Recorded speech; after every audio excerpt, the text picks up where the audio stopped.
buscar modelos mentais é uma forma de encontrar ferramentas para você tomar melhores decisões que viabilizarão o seu crescimento. Um dos modelos mentais favoritos do Charles Munger é o modelo da inversão. Essa ideia, ela está presente em diversas tradições culturais. Eu costumo brincar que a verdade converge. Então você vai ver essa ideia nos estoicos, você vai ver essa ideia na base da tradição judaico-cristã. Uma pessoa que enxerga um problema como uma oportunidade, ela tem uma vantagem na vida enorme. Às vezes as narrativas que você conta pra você mesmo, elas são narrativas que não te favorecem. O Jung tem uma frase muito boa, que ele diz o seguinte: olha, cuidado com a história que você conta pra você mesmo, cuidado com as suas narrativas, porque essa história aí pode ser uma tragédia e você não vai gostar do final. Eu acho que o ideal é que você conheça o máximo possível, mas, dito isso, acho que tem 3 modelos mentais que te dão uma vantagem absurda na vida. Absurda. O primeiro deles é o modelo da... Existem boas evidências de que a melhor forma de você mudar um comportamento, a melhor forma de você conquistar uma coisa nova, etc., é você começar. Alessandro, o que são modelos mentais? Olha, existem muitas definições de modelos mentais, mas de maneira geral você pode entender um modelo mental como uma espécie de lente que quase todo mundo coloca no rosto e que muitas vezes nem percebe. E aqui esse nem percebe é uma parte importante. Imagina, por exemplo, uma pessoa que ela estabelece a seguinte relação, ela assume o seguinte frame. Ela diz mais ou menos o seguinte: olha, se me pagarem bem, eu trabalho bem. Essa pessoa, ela faz uma relação basicamente linear entre quanto lhe é pago e o esforço que ela despende numa determinada atividade, num determinado trabalho. E ela vai para o mundo e ela começa a tomar decisões, ela começa a se posicionar no mundo com base nessa visão, com base nesse frame. Essa é uma visão, apesar de muito comum, é uma visão extremamente problemática. Ela deixa de fora um monte de coisas. Ela deixa de fora uma série de, digamos, manifestações da realidade, por assim dizer. Uhum. E 2 delas são muito importantes.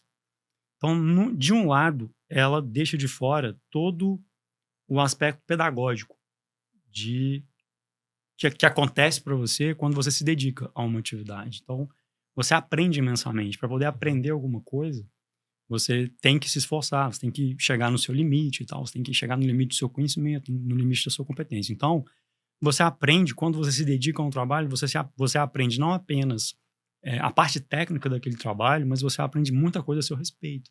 Então, você aprende sobre como é que você se comporta sob pressão, você aprende como é que você sabe lidar com outras pessoas. Seus limites, né? Suas capacidades. Exatamente. Você acaba descobrindo onde estão os seus pontos fortes, onde estão os seus pontos fracos, assim por diante. Uhum. Então, quando você decide trabalhar de forma dedicada, né, e está 100% presente no seu trabalho, você se beneficia imensamente desse aspecto pedagógico. Uhum. Do outro lado, você tem um problema que é o seguinte: quando você trabalha, o mundo está vendo, certo? As pessoas estão olhando. Então, se você é uma pessoa que se dedica ao trabalho, você abre as portas para uma série de assimetrias positivas na sua vida. Então, você pode, por exemplo... E essas assimetrias, elas não são tão lineares quanto a maioria das pessoas pensam. Ou seja, às vezes, você abre portas, por exemplo, aquilo que você aprende pode ter um valor imenso, que pode ser explorado em algum outro momento da sua vida, ou dentro do seu projeto. Uhum. Pode ser que um fornecedor que se relacione com você, note a sua dedicação e tenha uma proposta para te fazer. Pode ser o seu próprio chefe, pode ser um cliente, você não sabe, certo? Eu já vi isso imensas vezes, você não sabe de onde a oportunidade vem. Então, a pessoa que adota esse frame, essa visão, essa lente, olha, se me pagarem bem, eu trabalho bem, certo? Ela deixa de fora esses 2 aspectos super importantes. Uhum. E eu te pergunto até, assim, de maneira bastante honesta, com base na sua experiência de vida, que você já viu, já estudou, etc., você acha que essa é uma boa aposta? Você sair na vida fazendo uma aposta como essa? Totalmente. Não, é totalmente negativo. Acho que, inclusive, a aposta contrária de se dedicar, eu acho que é mais positiva, né? Pensando racionalmente. Sim, e aí é o ponto-chave, porque a maioria das pessoas fazem apostas na vida e as apostas são sempre muito ruins. Uhum. Um modelo mental, ele é uma espécie de filtro interpretativo. Existe um psicólogo chamado Meadows, que ele fala que o modelo mental, ele reduz a complexidade a um ponto manejável. Então, o modelo mental, ele tem alguns pressupostos. Então, por exemplo, um modelo mental, 2 deles são muito importantes. De um lado, quando você trabalha com o modelo mental, quando você entende o que está por trás de um modelo mental, de um lado você reconhece que existe uma sabedoria no mundo, certo? Uma sabedoria acumulada. A história humana tem pelo menos, dependendo do critério, aí 20 mil anos de registro. Então, existe esse reconhecimento de que existe uma sabedoria acumulada. Existem coisas que funcionam, existem coisas que não funcionam. Uhum. E, por outro lado, você tem que admitir também que o mundo, ele tem uma estrutura. Uhum. Certo? A realidade tem uma estrutura. A realidade, ela tem certos princípios. Tem regras, né? Ela tem regras, num certo sentido. E modelos mentais, eles têm sido utilizados por pessoas muito bem-sucedidas ao longo diria que de milênios.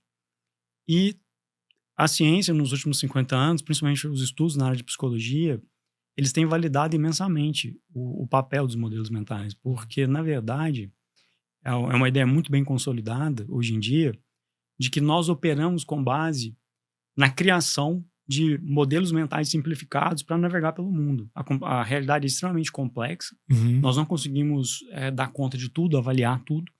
Então, o cérebro humano, ele funciona basicamente criando modelos mentais simplificados. É como se eu criasse um padrão de comportamento que eu não preciso tomar a decisão toda vez. Ela já é meio que uma decisão pré-renderizada ali na minha cabeça e o meu comportamento vai pro mesmo lado. Esse seria um modelo, assim.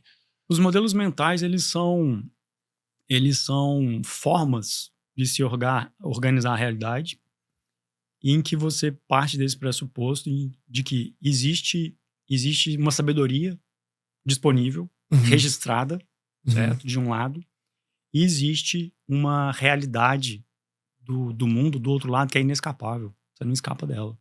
Então, os seres humanos, eles têm se observado há milênios. As pessoas observam umas às outras. E você descobre, nessa observação, que existem certos comportamentos que eles, aparentemente, melhoram a vida das pessoas. E existem certos comportamentos que, aparentemente, pioram a vida das pessoas. Em algum momento, o aparentemente, ele desaparece. As pessoas finalmente realizam, falam, não é aparentemente, existe uma lógica aqui, certo? Então, o modelo mental, ele parte da ideia de que outras pessoas, no passado, já passaram pelo desafio que você passou, de forma reiterada, já aprenderam e já reduziram aquele desafio, aquele fenômeno, aquele evento a variáveis que são muito mais fáceis de você usar, manejar e tal para tomar decisão e navegar pela vida, certo? É uma estratégia para o teu approach para a vida, né? Sim, é uma estratégia e os modelos mentais, eles começam a se tornarem muito populares acho que a gente pode dizer que o Charlie Munger, o sócio do Buffett, do Warren Buffett, popularizou os modelos mentais assim, imensamente, porque ele simplesmente começou a falar deles de uma maneira muito contínua. Eles sempre apareciam nas cartas que ele escrevia aos investidores e tal. E se você lê as biografias de empresários, de fundadores, se você ouve um podcast como o do Founders, por exemplo, que só fala, né, que conta a história de fundadores e tal, você percebe que a maioria dos fundadores, a maioria dos grandes empresários, eles são basicamente obcecados com modelos mentais. Você com certeza já assistiu um episódio do Sem Groselha e se imaginou debatendo ou conversando com o convidado. Bom, nós fizemos isso acontecer. O Universo Cognitivo é a comunidade para quem não quer só consumir o conteúdo, para quem quer interagir, debater, conversar, ter aulas exclusivas e poder de fato viver o conteúdo. Temos encontros semanais ao vivo comigo e com convidados do Sem Groselha, onde você vai ter a oportunidade, além de ter uma aula exclusiva, de poder debater, interagir, fazer perguntas e questionar ali o convidado frente a frente. Também terá acesso antecipado aos episódios do Sem Groselha, podendo acompanhar as gravações em tempo real e podendo inclusive interagir e mandar perguntas que serão respondidas ao vivo. Você também terá acesso a eventos na Mansão Sem Groselha, onde você vai poder, além de conhecer convidados do Sem Groselha, também interagir com os outros membros lúcidos da comunidade, vivendo uma experiência exclusiva. Clica aqui embaixo no link da descrição para descobrir como fazer parte. Certo.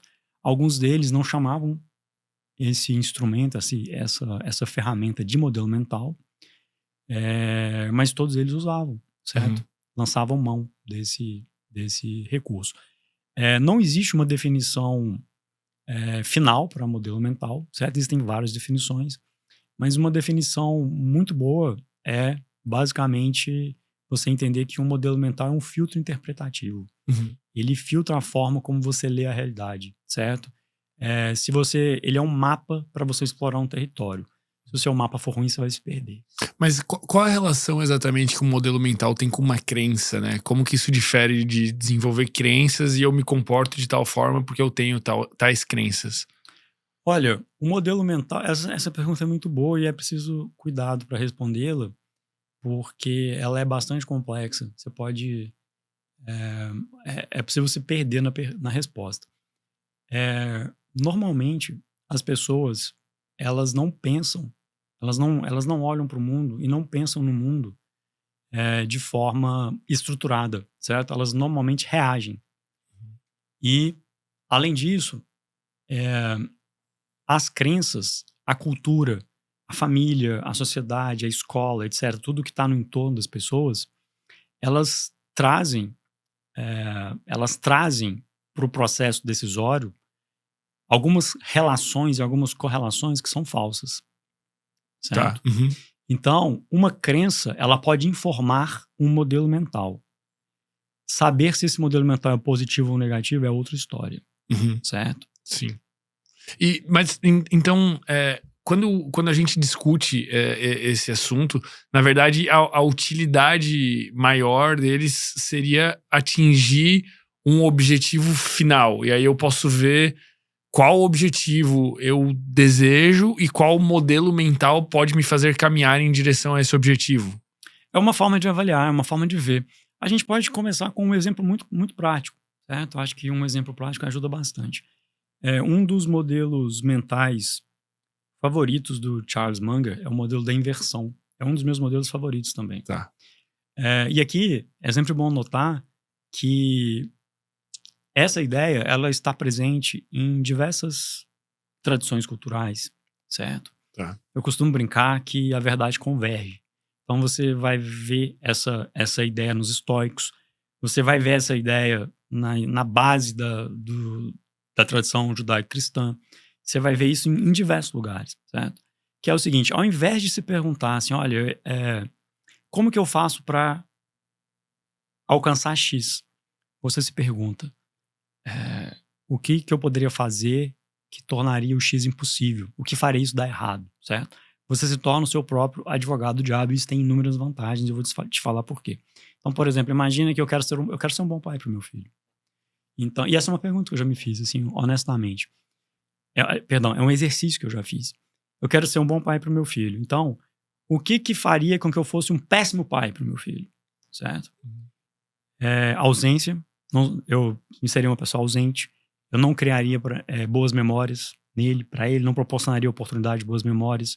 Eu não repassaria tudo que eu já aprendi nesses 50 anos de vida. Eu gritaria com ele. Eu seria impaciente. Entende? Violento, sei lá. Exatamente. E aí eu faço o seguinte, eu evito. Eu não faço isso, certo? Charles Munger tem uma frase ótima. Ele fala o seguinte, eu gostaria muito de saber o local da minha morte, porque eu nunca iria lá. É basicamente isso, certo? Você organiza a informação de tudo que você deve evitar, certo? E evita, certo? Então, esse conceito é um modelo mental. É um modelo mental. Então tu consegue aglomerar, na verdade, alguns modelos mentais para Sim, o ideal, digitar o teu comportamento. Isso é uma questão bastante consolidada, tanto na psicologia quanto nas pessoas que têm sido consideradas as principais figuras que aplicam, que usam, que defendem, que falam modelos mentais, como o Naval, Charles Munger, o próprio Elon Musk, é que o modelo mental, ele tem uma aplicabilidade que ele funciona melhor quando você usa o que eles chamam de... Eu tava dando uma enroladinha para lembrar aqui, eu tava tentando traduzir, que é treliça, né? Eu acho que seria a melhor tradução aqui, treliça. Uma treliça de modelos mentais. Porque não existe um modelo mental que você consegue resolver todos os problemas. Mas, por exemplo, O Munger costumava dizer que uma pessoa com 12 modelos mentais, que ela entende, porque não é sobre decorar, então é entender o princípio. Uma pessoa que tem 12 modelos mentais, por exemplo, bem compreendidos, ela carrega um poder decisório, comportamental e etc. pela vida, que é absurdo. Certo? Absurdo. Por que esse modelo de inversão, por exemplo, é muito bom? Eu pego, por exemplo, muita gente que o problema é o seguinte: olha, cara, não sei por onde começar. Não sei por onde começar. Tô perdido. Cara, começa pelo que eliminando. Não fazer. Certo? Você sabe o que você não pode fazer. Você sabe o que é uma aposta ruim. Você sabe o que vai te prejudicar. Certo? E tem uma inteligência tão grande nisso que, por exemplo, a tradição judaico-cristã, ela basicamente nasce com 10 regras do que não fazer. Não traia, não deseje a mulher do próximo, não roube, não minta, certo? Uma vez que você sabe o que você não pode fazer, você vai tirando o que você não deve fazer, vai ficando aquilo que é bom, aquilo que é positivo. Certo? De certa forma, as religiões são uma tentativa de construir um conjunto de regras que disso se derive uma espécie de modelo mental, um modus operandi de vida, assim? Existe uma similaridade? Olha, eu não essa é uma pergunta que tem ela é uma pergunta que faz todo sentido, mas ela é uma pergunta que tem um substrato teológico que vai muito além da minha capacidade de explorar. Mas, de fato, boa parte das tradições religiosas tem um elemento espiritual que esse elemento espiritual ele não é solto, ele não é vazio, ele tem um objetivo. Ele tem um elemento espiritual que deve fazer com que você produza resultados concretos no mundo, certo? E nesse sentido, essas crenças, essas ideias, elas são, de fato, modelos mentais, certo?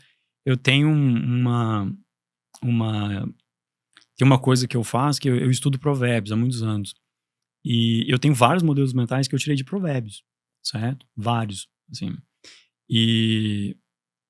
Mas assim, tirei no sentido de que eu dei um nome para eles, né? As pessoas usam isso, chamam de outros nomes e tal, mas eu uso muito, assim, no meu trabalho e tal. De certa forma, os livros, eles te permitem construir um modelo mental a partir da leitura deles, né? Por exemplo, aqui tu me presenteou com um livro que são...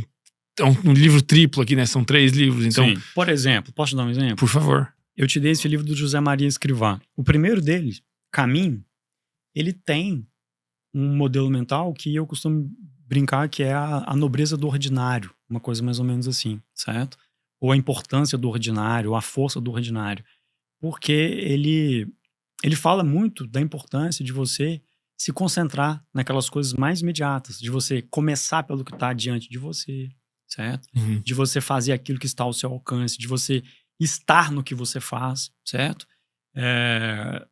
O que é uma coisa que às vezes você está lavando a louça pensando na reunião.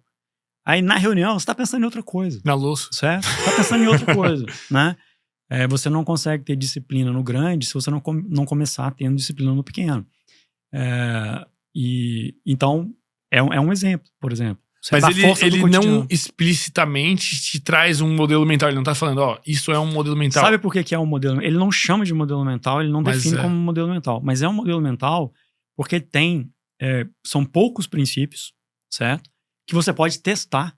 Você leva pra sua vida. E eu te garanto, se você aplicar esse princípio de tentar de presença, de ter presença e de fazer tudo que você vai fazer da melhor forma possível, com capricho, com excelência, etc. Eu duvido que a sua vida não melhore. Duvido que ela não mude. Certo? Duvido. Então é uma coisa testável, certo? Testável. Então é um modelo por causa disso. Tem as premissas. Essas premissas você leva para a realidade, testa, certo? E você vê que o resultado é positivo. Imensamente positivo. Mas então, na verdade, os livros que trazem recomendações para tua vida, tu consegue interpretar aquilo como um modelo mental. Por exemplo, se eu ler, sei lá, aqueles de hábitos atômicos. De certa forma, é um modelo mental. Olha, em hábitos atômicos tem um modelo mental. Posso te dar um exemplo. Ali tá cheio de modelos mentais. Por exemplo, você já deve ter lido o livro. Tem uma frase em que ele diz o seguinte. Ele diz, olha, você não sobe ao nível dos seus objetivos. Você cai ao nível dos seus sistemas, certo? Sistemas, pensar por sistemas, construir sistemas é um modelo mental super consolidado, certo? Isso é um modelo mental. Porque se você quer um objetivo, quando você olha para sua vida, todas as coisas da sua vida, elas têm que estar apontando para aquele objetivo. Isso é um sistema, certo? Se as coisas, cada coisa está apontando para um lado, você está simplesmente desperdiçando energia, certo? Um outro modelo mental do livro, que já era muito conhecido, da William James, que é um psicólogo, é considerado o fundador da psicologia americana, no século XIX já falava sobre isso, que é a questão o modelo mental da identidade. Ao invés de você falar, eu quero correr uma maratona, não, eu sou um corredor. Eu quero escrever um livro, não, eu sou um escritor. Quando você assume, eu sou uma pessoa que treina, eu sou uma pessoa que é responsável, eu sou uma pessoa que não atrasa. Quando você traz a decisão para o nível da identidade, de fato, os estudos empíricos e da psicologia também, do desenvolvimento pessoal, mostram que os resultados são muito superiores, certo? Então, sim, num certo sentido, nem toda ideia é um modelo mental, nem todo insight é um modelo mental, certo? Existem pré-requisitos, né? Então, por exemplo, um pré-requisito de modelo mental ele tem poder preditivo, certo? Ele pode ser transferível, você pode usar ele em diferentes contextos, certo? Ele pode ser ajustável, certo? Ele tem essa capacidade de ser ajustável. Ele tem interface em geral, ele é multidisciplinar, certo? Aquele princípio se aplica a diferentes esferas, assim por diante. Mas principalmente ele é preditivo, certo? Se você me perguntasse qual é o pré-requisito básico de um modelo mental, ele é preditivo, certo? E como que uma pessoa escolhe um modelo mental ou toma, de certa forma, consciência sobre os modelos mentais que já tem instaurados e talvez não sejam modelos tão benéficos, né? A pessoa pode ter um modus operandi ali que tá incompatível com o progresso. Olha, essa eu diria que é a pergunta de $1 milhão. Ela é uma pergunta que não é simples de responder, mas vale o esforço, né? Nós vivemos numa cultura que não tem o hábito de repassar conhecimento, não tem o hábito de repassar informação, de repassar sabedoria. Nós temos uma cultura que é extremamente infantilizada. Nós temos uma cultura que as pessoas basicamente reagem, certo? As pessoas não andam pelo mundo, em regra, com uma estratégia de vida, com uma ambição bem definida, com objetivos bem determinados. Isso é uma exceção, não é a regra. Vivendo e se modificando de acordo com o que acontece. Exatamente. E isso de um lado. De outro lado, uma ideia muito bem assentada também, muito bem aceita, o trabalho do Kahneman mostra isso muito claramente, do Klein. Enfim, eu acho que nesse momento é uma ideia bastante incontroversa. Nós não conseguimos nos livrar das nossas limitações de pensamento. O nosso viés cognitivo, ele nos pega de um jeito ou de outro, certo? Então, nós temos, por natureza, uma visão linear da vida, das coisas e tal. Nós também temos, as pessoas, de maneira geral, têm muito pouca experiência de vida. A pessoa não sai experimentando as coisas, não, ela tem uma vida muito limitada. Então, você junta tudo isso e o fato de nós construirmos e adotarmos naturalmente alguns vieses, você junta o fato das pessoas terem pouca experiência, não existe uma preocupação de passar experiência, conhecimento, informação, etc. Você não olha para cima, certo? Você não olha para o lado, você não olha para trás e você não busca, né, na história, né, nesses 20 mil anos de história humana registrada, aqueles comportamentos que deram certo, aquelas estratégias que deram certo, e elas estão registradas, certo? Às vezes por uma sensação de que elas não são mais adequadas, né? Mas se são princípios bons, eles vão funcionar independente das circunstâncias. Sim, sim. Então, por exemplo, uma das importâncias do modelo mental é que ele te dá a possibilidade de você ter uma comparação. Porque eu tenho aqui a minha visão de mundo, mas quando eu olho para o Charles Munger, por exemplo, quando eu olho para o Naval, quando eu olho para o Elon Musk, quando eu olho para uma série de pessoas que são muito mais bem-sucedidas do que eu, que construíram coisas fabulosas. E não só empresários e fundadores, não, filósofos também, então. Quando você olha para essas pessoas e descobre que elas aplicam determinados princípios na vida delas e que aqueles princípios são modelos mentais, isso te ajuda a escapar dos seus próprios vieses. Certo? Então, uma pessoa, por exemplo, eu comecei aqui essa conversa falando daquela pessoa que, eventualmente, não, eu só trabalho bem se me pagarem bem. Certo? Se essa pessoa olha, por exemplo, para um modelo mental diferente do dela e escuta as justificativas de por que aquela outra pessoa opera usando um outro modelo mental, e ela vê que aquilo existe, dá um resultado muito melhor e etc., você tem a condição de escapar dessa sua própria limitação cultural e inata. Essa tendência inata que nós temos de ficarmos presos nas ideias que nós adotamos e etc. Tem uma coisa muito, muito importante de dizer, que é o seguinte: a maioria das pessoas, elas adotam estratégias para navegar pela vida quando elas são muito jovens. E elas adotam essas estratégias numa fase em que elas têm muito pouca autonomia, muito pouca experiência de vida, certo? E normalmente em resposta a um evento difícil. Mas que também elas obrigatoriamente precisam adotar alguma coisa naquele momento. Precisam adotar alguma coisa. E aí elas não atualizam essas crenças, elas não atualizam essas estratégias. Todo mundo, à medida que cresce, que envelhece, etc., precisa, né, tirar algum momento e atualizar essas crenças, atualizar essas estratégias, porque às vezes as narrativas que você conta para você mesmo, elas são narrativas que não te favorecem. O Jung tem uma frase muito boa, que ele diz o seguinte: olha, cuidado com a história que você conta para você mesmo, cuidado com as suas narrativas, porque essa história aí pode ser uma tragédia e você não vai gostar do final. Mas não basta tomar consciência do jeito que tu já opera para que tu consiga mudar. Às vezes, como é que eu vou dizer? Não adianta eu olhar o jeito que o Elon Musk opera, o jeito que ele toma decisões e trazer isso pra minha realidade. Ah, não, vou adotar o modelo mental aqui do Elon Musk. Isso não me garante sucesso. Olha, nada que é difícil é garantido na vida. Esse é um modelo mental, certo? Nada que é difícil tem garantias. O que você faz são apostas. Todos nós fazemos apostas. São apostas probabilísticas.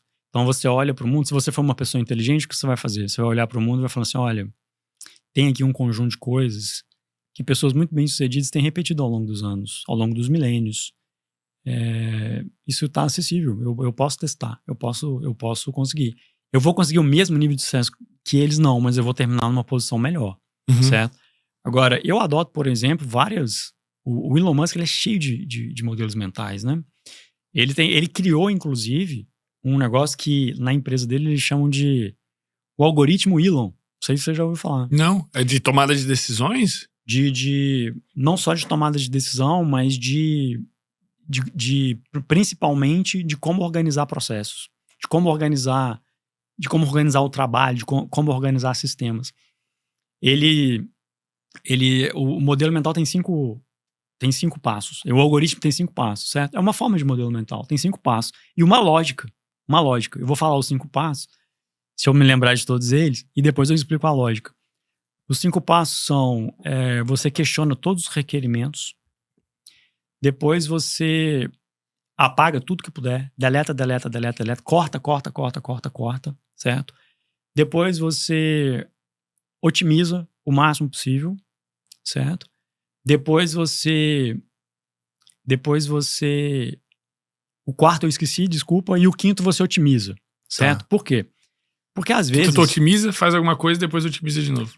Você primeiro questiona o requerimento, todos os requerimentos. Depois você corta o que puder. Depois você otimiza. Depois tem mais um passo que eu me esqueci. E aí você cria aí você automatiza, certo? Você compra as máquinas, você constrói as máquinas. Porque às vezes, um exemplo que ele dá, tem uma bateria do carro que vem com 2 pinos. Esse pino gera um problema na linha de produção. Perde tempo para tirar e tal. Para que tem esses 2 pinos aqui? Isso é questionar o requerimento. Quem mandou colocar esses 2 pinos aqui? Aí você não sabe quem foi. Você não sabe por quê. Aí você vai descobrir por quê. Ah, não, é porque é para proteger o parafuso. Mas e se tirar? Vocês fizeram um teste? Não. A gente achou que ia estragar. Então tira. Sim. Dá problema? Não.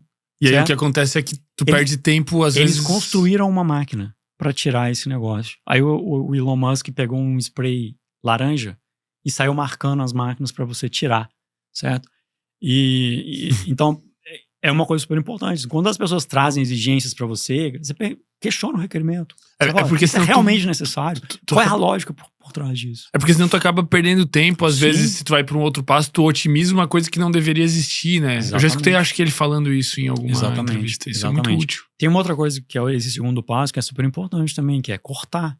As coisas têm muito excesso. Simplifica. Ele tem uma frase muito boa. Ele diz o seguinte, olha, se você não tiver que voltar com pelo menos 10% do que você cortou, você não cortou o suficiente. Certo? Porque os processos tendem a ser muito... É demasiado, né? As coisas vão crescendo. Então. É uma complexidade inútil, na verdade. Né? É uma complexidade inútil. Inclusive, uma questão super recorrente, né, nos estudos de modelo mental e tal, é que o modelo mental ele é uma forma de você encontrar a simplicidade esquecida. Certo? É encontrar a simplicidade esquecida. Tem o Daniel Kahneman, ele tem um dos psicólogos mais influentes aí dos últimos 50 anos, ganhou um prêmio Nobel e tal.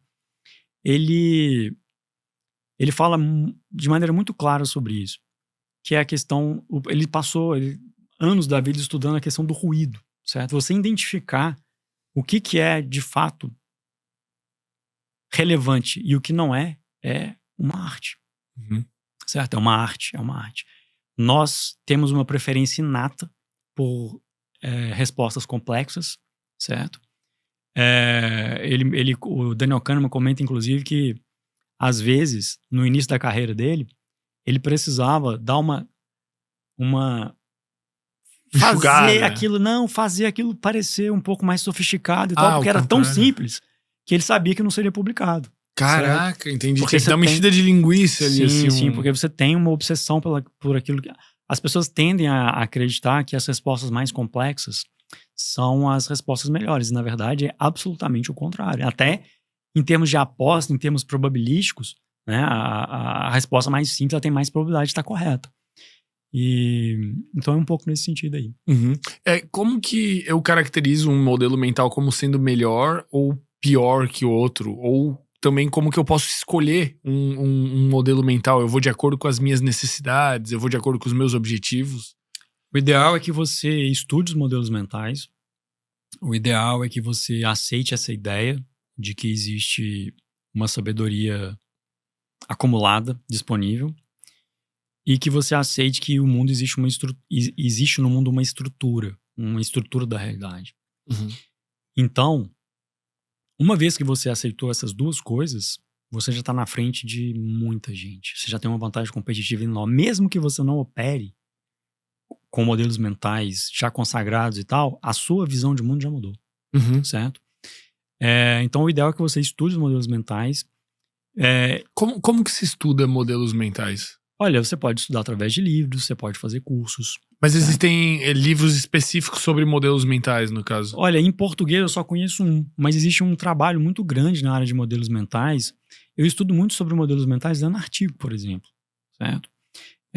Se você lê o trabalho, as cartas aos acionistas que o Charles Munger escreve, por exemplo, você vai conhecer um monte de modelos mentais. Se você ler o livro do Naval, o Almanac, você vai ver um monte de modelos mentais ali, certo? Estudando... Mas sem conhecer o conceito de modelo mental passa desapercebido. Olha, né? Às vezes você aplica e não sabe, certo? Às vezes você tem Na verdade, a questão não é se você adota ou não um modelo mental. Todo mundo usa modelo mental. Essa é a estrutura do nosso pensamento, certo? O nosso pensamento, o Gary Klein tem vários trabalhos nessa linha. Inclusive, o Klein e o Kahneman têm vários artigos publicados juntos, em que eles mostram o seguinte, eu acredito que hoje isso é uma coisa bastante consolidada. Todo mundo usa modelos mentais. A estrutura do nosso cérebro, ela se desenvolveu para ler, interpretar e decidir com base em modelos mentais. Porque otimiza a energia, né? Sim. É uma representação simplificada da realidade. Onde é que está o problema? Ou ela é simples demais, que ela é simplificada, mas não pode ser simplista. Ou ela é simples demais, ou ela é baseada em premissas erradas. A simples demais seria a que não mapeia todas as possibilidades ali. Sim. Tu acaba tendo danos. Você tá cheio de ponto cego ali. Tem coisas que você não tá vendo. Você não sabe do que não sabe. Sim. Inclusive esse pensamento ali que tu tinha falado, né? Da pessoa, não, eu só trabalho bem quando ganho, É uma simplificação, né? Existe talvez uma faixa de operação em que seja útil esse pensamento. Sim. O cara, sei lá. Ele... Principalmente no que o Kahneman chama de sistema 1, né? Que é o sistema reativo, né? O sistema rápido. O Robert Merton, você já ouviu falar em profecia autorrealizável? Eu já ouvi essa palavra, mas eu não sei o que quer dizer. Profecia autorrealizável é uma ideia que diz o seguinte: olha, se você... Às vezes você acredita numa coisa, aquilo acaba acontecendo de fato. Tá. Porque tipo uma lei da atração. Não, porque você cria as condições para que aquilo aconteça. Tá, certo? entendi. Então, por exemplo, o Robert Merton, ele foi o primeiro a escrever sobre isso.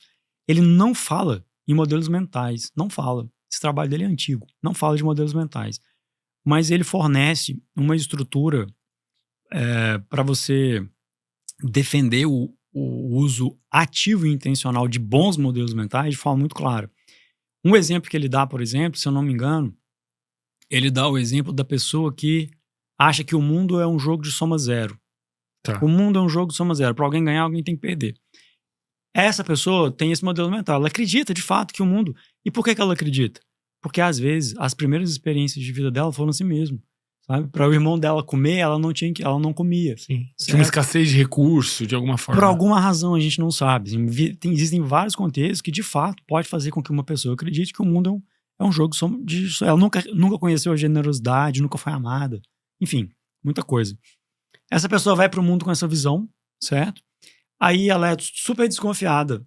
Ela é muito desconfiada, tão desconfiada, que as outras pessoas não conseguem se aproximar, não conseguem desenvolver intimidade.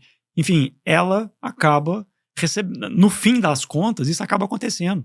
Então, esse que é o problema do modelo mental equivocado.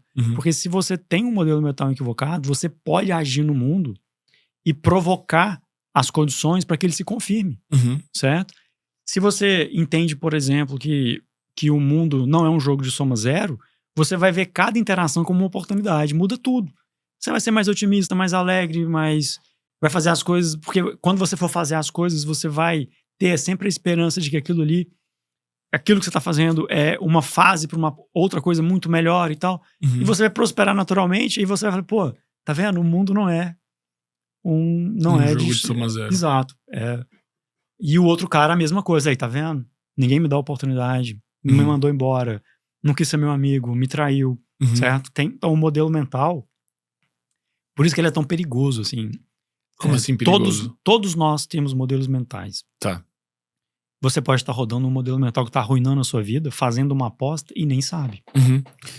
Eventualmente, na verdade, talvez a maioria dos casos tu atribuiria de sucesso ou insucesso, né? Sucesso ou fracasso na vida, seja em qual for o aspecto, tu atribuiria a modelos mentais?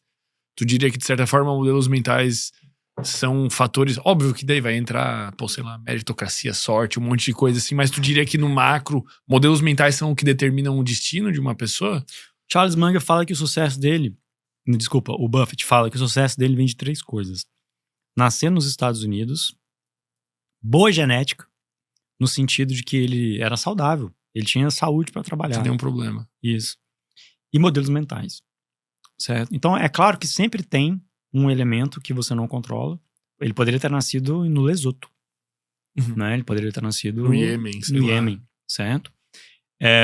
Ele poderia ser doente, ele poderia ter morrido com 30 anos, ele poderia ter um problema mental, né? E modelos mentais. Tudo que você faz na vida, todas as escolhas que você adota, não existe garantia para elas, não existe. Mas que alternativa você tem, certo? Uma vez vi o Jordan Peterson falando sobre isso de uma maneira muito apaixonada. Falou, olha, eu não tenho garantias para te dar, mas olha ao redor, olha para a história. Existem certos comportamentos, existe aqui um conjunto de coisas que, se você fizer, a probabilidade de que você tenha uma vida boa é muito alta. Eu não posso te garantir, mas é muito alta. Tu se abre pra estatística, né? Tu se abre pra possibilidade. É uma aposta, certo? É uma aposta. É literalmente uma aposta. Mas, por exemplo, eu me lembrei de uma coisa aqui agora. Eu não vou conseguir te dar todas as estatísticas, mas quem quiser pode pesquisar. Havia um estudo nos Estados Unidos, se eu não me engano, no finalzinho dos anos 90. Eu já me deparei com esse estudo várias vezes. Eu tenho ele em casa, inclusive. mas tem muito tempo que eu não leio ele. Que ele diz o seguinte, olha, se você terminar o 2º grau lá nos Estados Unidos, não tiver filho antes de se casar, se você for homem ou se você for mulher, não tiver filhos antes de se casar, e formar o 2º grau, não ter filhos antes de casar, arrumar um emprego e depois se casar, isso aqui te dá 88, 89% de chance de ter uma vida de classe média. Na época, assim, ainda hoje uma vida de classe média nos Estados Unidos é muito boa, e nessa época era melhor ainda, porque houve uma perda de qualidade de vida também lá. Uhum. Então, se você, é óbvio que esse estudo aqui tem os seus problemas e tal, mas vamos lá. As limitações. Ok, e tal. 80%, certo? 80%, cara. Eu gostaria de estar com essa estatística, né? E, sim, certo? Então, os modelos mentais, o que eles te garantem é o seguinte, olha, você vai fazer uma aposta e você não vai estar apostando contra a banca, porque, do contrário, o que a maioria das pessoas fazem é apostar contra a banca. Certo? Sim. O cara é preguiçoso. O cara acorda tarde, o cara bebe, o cara aposta. O cara trai a esposa e tal. O cara tá apostando contra a banca. O cara, eventualmente, faz coisas, né, comportamentos que são totalmente contrários ao objetivo, né, por não usar aquele modelo mental que tu mencionou anteriormente da inversão, né, que Sim. é excelente, Sim. por sinal. Sim. Por sinal, eu uso esse modelo mental da inversão há muito tempo e nem sabia que era um modelo mental da inversão. O Taleb fala que boa parte da sabedoria é saber o que evitar. Você com certeza já assistiu um episódio do Sem Groselha e se imaginou debatendo ou conversando com o convidado. Bom, nós fizemos isso acontecer. O Universo Cognitivo é a comunidade para quem não quer só consumir o conteúdo, para quem quer interagir, debater, conversar, ter aulas exclusivas e poder de fato viver o conteúdo. Temos encontros semanais ao vivo comigo e com convidados do Sem Groselha, onde você vai ter a oportunidade, além de ter uma aula exclusiva, de poder debater, interagir, fazer perguntas e questionar ali o convidado frente a frente. Também terá acesso antecipado aos episódios do Sem Groselha, podendo acompanhar as gravações em tempo real e podendo inclusive interagir e mandar perguntas que serão respondidas ao vivo. Você também terá acesso a eventos na Mansão Sem Groselha, onde você vai poder, além de conhecer convidados do Sem Groselha, também interagir com os outros membros lúcidos da comunidade, vivendo uma experiência exclusiva. Clica aqui embaixo no link da descrição para descobrir como fazer parte. Perfeito, perfeito. E quais modelos mentais uma pessoa deve começar escolhendo, assim, como é que eu vou dizer, cara? Porque eu sei que a galera vai estar assistindo em casa, o cara vai pensar, tá, beleza. Por onde que eu começo? Qual que é o melhor modelo mental que tu conhece, que tu já se deparou? Olha, eu acho que o ideal é que você conheça o máximo possível, mas, dito isso, acho que tem 3 modelos mentais que te dão uma vantagem absurda na vida. Absurda. Certo? O primeiro deles é o modelo da inversão, que eu já falei, certo? Você conseguir inverter as coisas ajuda assim, imensamente. Eu ajudo muita gente com esse modelo mental da inversão. Às vezes o sujeito não sabe para onde ir, ele não sabe o que fazer e ele não sabe por onde começar. Uhum. Então ele começa evitando, certo? Uhum. O Jordan Peterson tem uma frase muito boa. Ele fala, só repita aquilo que te fortalece, certo? Então o modelo mental da inversão, ela dialoga com essa ideia. O segundo modelo mental, que eu acho super importante, é o pensamento de segunda ordem, certo? O pensamento de segunda ordem é um dos modelos mentais mais importantes do mundo e ele te protege de uma característica inata que nós temos, que é o pensamento linear. Nós temos o pensamento linear, certo? O que isso quer dizer? O pensamento linear é estabelecer uma coisa, uma causa, um efeito. Uma causa, um efeito. Ou então, causa e efeito com variáveis muito limitadas, certo? Você deixa muita coisa de fora. O mundo tem uma complexidade absurda. E ele não funciona de forma linear. Você tem ganhos exponenciais, você tem perdas exponenciais, você tem alavancagem, você tem assimetrias positivas, assimetrias negativas, certo? Então, o mundo ele absolutamente não é linear. Uhum. Então, o pensamento de segunda ordem, ele te protege disso. O que é o pensamento de segunda ordem? É você pensar o seguinte, olha, o que acontece depois do que acontece? Como assim? Eu vou fazer isso? Quais são as consequências? É claro que você não vai conseguir mapear todas as consequências. Mas Inclusive, algumas... sim, mas é um bom começo, certo? Porque as pessoas, em geral, elas são extremamente reativas. Pensamento de segunda ordem é extremamente importante em empresas, é extremamente importante em política pública. Às vezes você cria uma política pública com um objetivo, mas o efeito de segunda ordem é terrível. Eu poderia dar vários exemplos na área de política, eu não vou dar porque é sempre muito complicado. Sim. Mas, por exemplo, tem um modelo que é sempre lembrado na Índia, em Nova Delhi, na época que a Índia era uma possessão britânica, na verdade era uma colônia britânica, tinha muita cobra. Então o governo indiano falou o seguinte, olha, vamos pagar, tava tendo muito acidente com cobra, vamos pagar para as pessoas, porque é mais barato você pagar elas para elas matarem as cobras e tal, do que pagar o tratamento. As pessoas começaram a criar cobra. Literalmente. Elas começaram a criar cobra em cativeiro para ir lá e pegar o dinheiro. Cara. Então, o efeito de segunda ordem... Bastaria pensar 5 minutos para O efeito de segunda ordem, ele depende muito de uma coisa. Sabe? Você saber quais são os incentivos, que é outro modelo mental. Incentivos governam o mundo, certo? Que incentiva o reforço para aqueles comportamentos. Sim. Saiba qual é o incentivo que está o jogo e você vai saber para onde a coisa vai no longo prazo, sem dúvida. Então, por exemplo, nenhuma ação o pensamento de segunda ordem é muito poderoso na vida, no desenvolvimento pessoal e na vida das pessoas.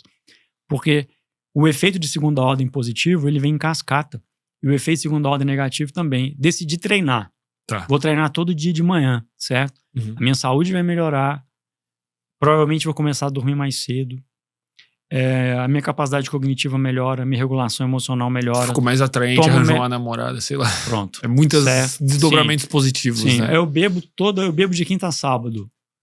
Quinta-feira você trabalha muito mal, você vai começar a ganhar peso, você vai ter declínio cognitivo. Vai se acidentar de carro, vai perder a carteira. Então, efeitos de segunda ordem, eles estão em todas as partes, eles são inevitáveis, certo?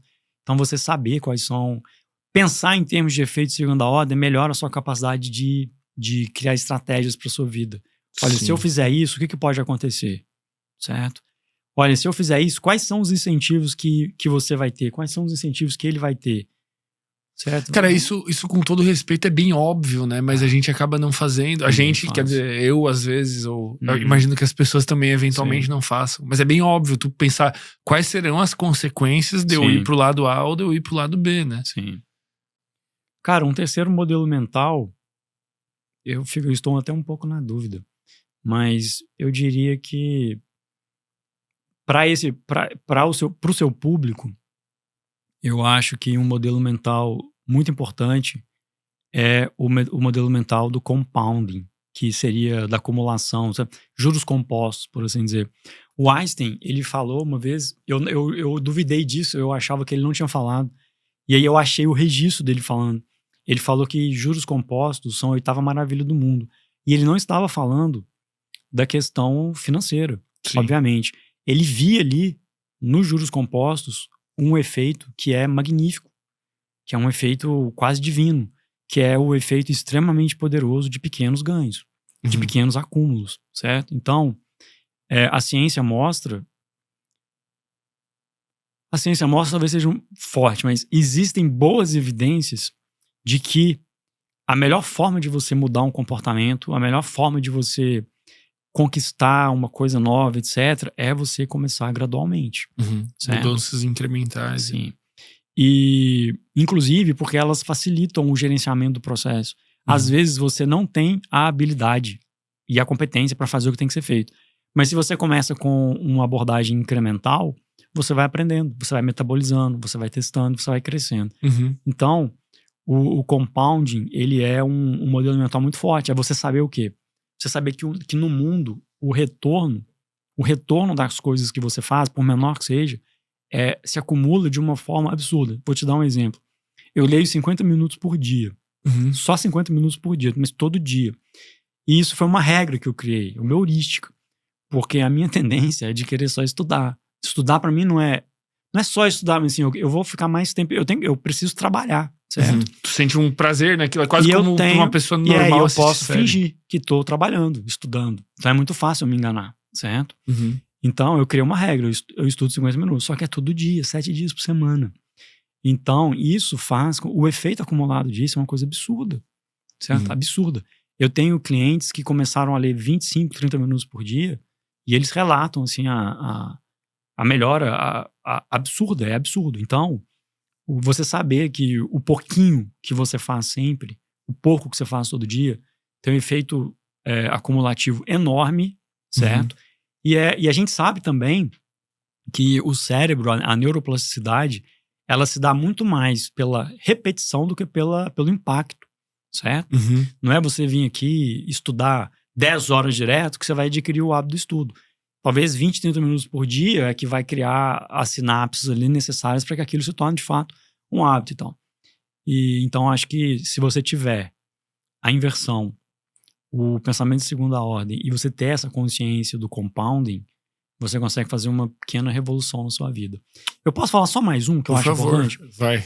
Eu vi que tu tinha ficado em dúvida com ele. Esse efeito, tem o modelo mental que é chamado de custo de oportunidade, certo? Esse modelo mental é muito conhecido e ele faz uma diferença enorme na sua vida, enorme. Porque quando você começa a olhar, o que é o custo de oportunidade? É um conceito em economia simples de entender. Se eu tenho 100 mil reais, eu posso comprar essa caneca ou essa jarra, certo?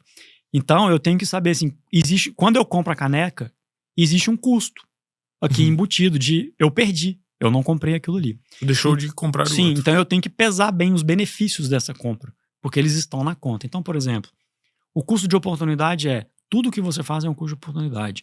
Ou eu fico com meu filho, ou eu trabalho.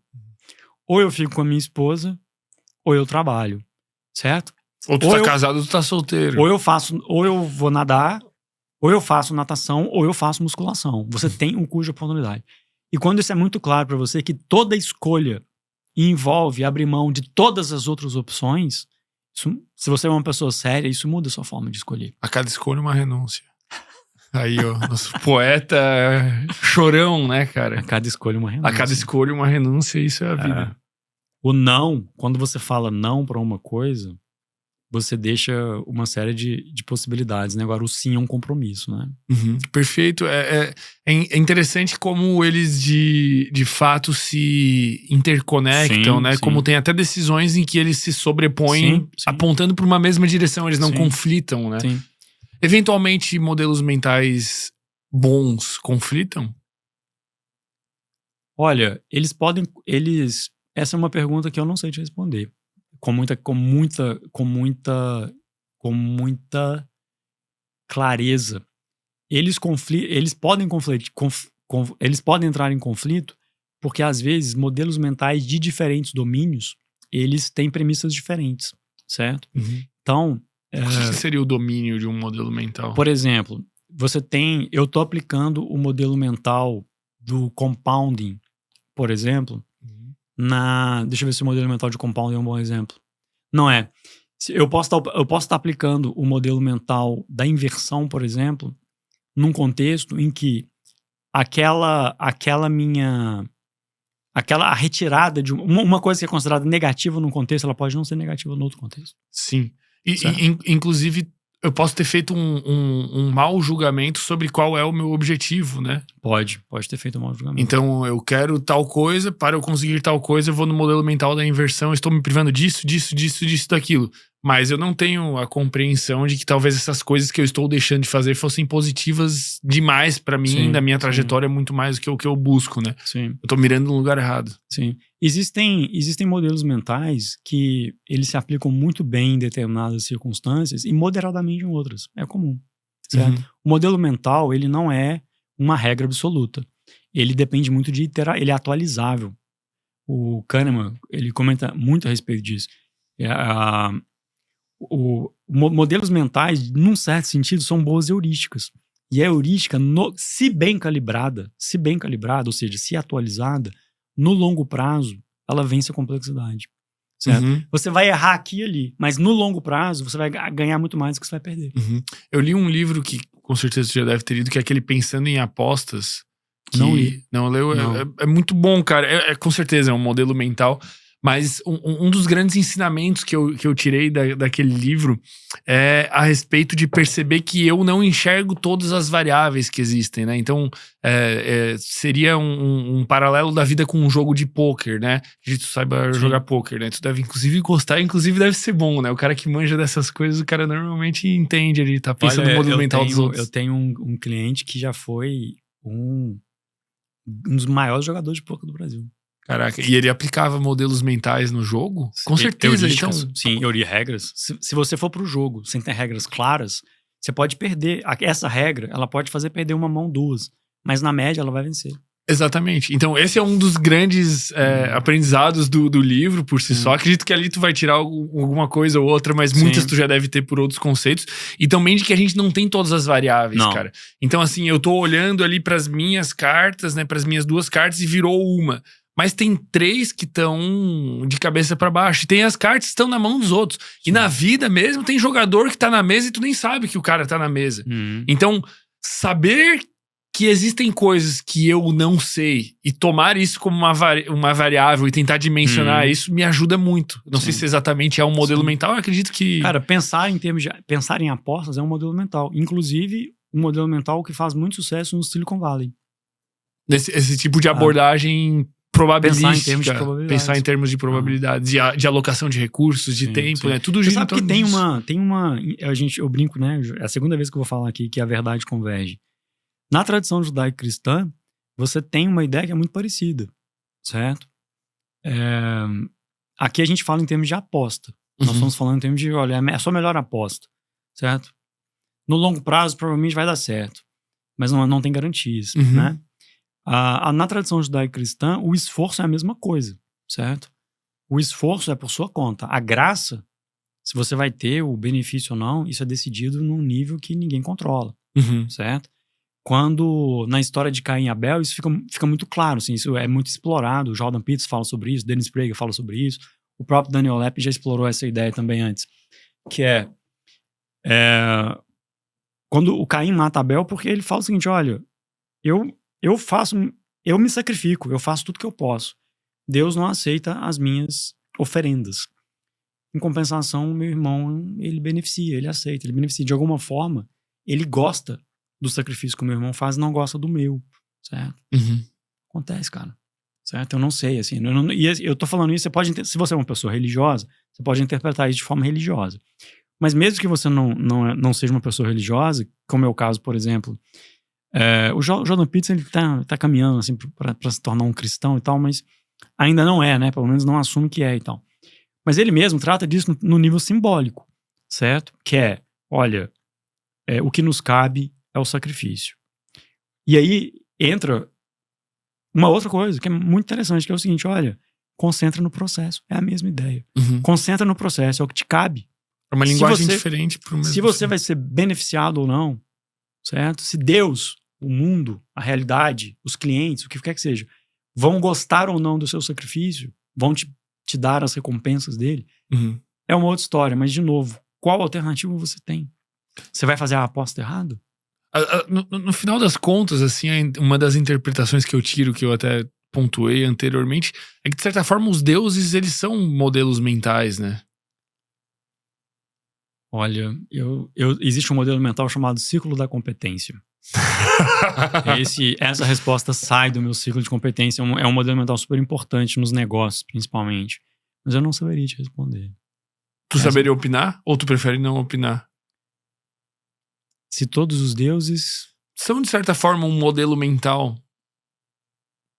Eu acho que sim.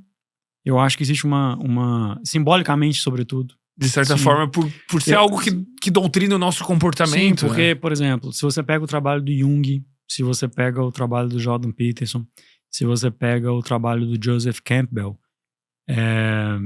você pode pensar nessa coisa que você falou de uma forma mais metafórica, na seguinte forma, olha, Deus como a estrutura da realidade.